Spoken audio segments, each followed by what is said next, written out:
పశ్చిమ బెంగాల్లో అయితే హిందువులపై దాడిని ఖండిస్తూ కూడా దేశవ్యాప్తంగా అయితే విశ్వ హిందూ పరిషత్ బజరంగ దళ ఆధ్వర్యంలో కూడా నిరసన కార్యక్రమం జరుగుతుంది. ప్రస్తుతం మన మహబూబ్ నగర్ జిల్లా కేంద్రంలో కూడా విశ్వ హిందూ పరిషత్ ఆధ్వర్యంలో కూడా నిరసన కార్యక్రమం జరుగుతున్నాయి. అసలు పశ్చిమ బెంగాల్లో హిందువులపై ఎందుకు దాడికి జరుగుతున్న అంశాలపైన ఇక్కడ ఉన్న స్థానిక నాయకులను అడిగే ప్రయత్నం చేద్దాం.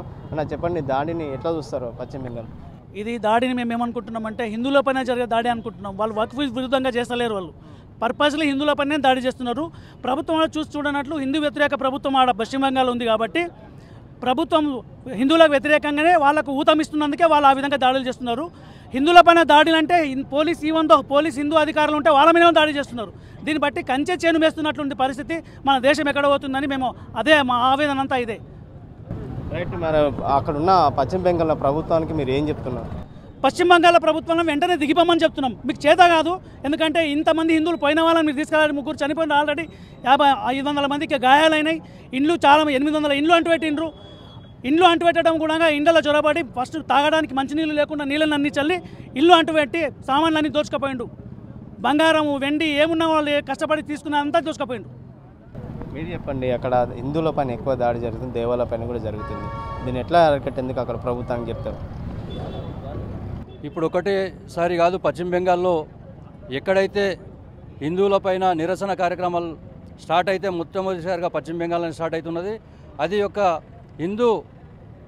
హిందూ యొక్క జాతికి వ్యతిరేకంగానే పశ్చిమ బెంగాల్ ప్రభుత్వం పనిచేస్తుంది తప్పిస్తే అందరినీ కలుపుకునే విధంగా ఏనాడు కూడా పనిచేయలేదు.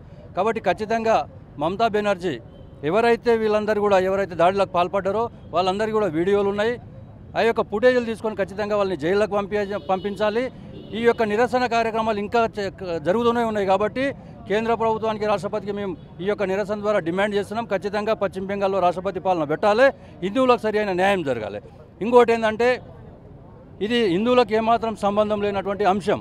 ఒక వక్ఫ్ చట్టంలో ఉన్నటువంటి దాన్ని సవరణలు చేస్తుంది కేంద్ర ప్రభుత్వం తప్పిస్తే హిందువులకు ఏమాత్రం దాంట్లో వచ్చే లాభం లేదు.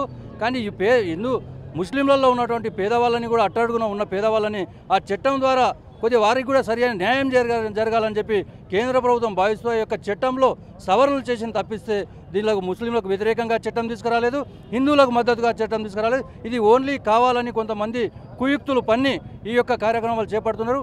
ఖచ్చితంగా వారికి సరైన రీతిలో కఠినంగా శిక్షలు పడాలని చెప్పి మేము డిమాండ్ చేస్తున్నాం.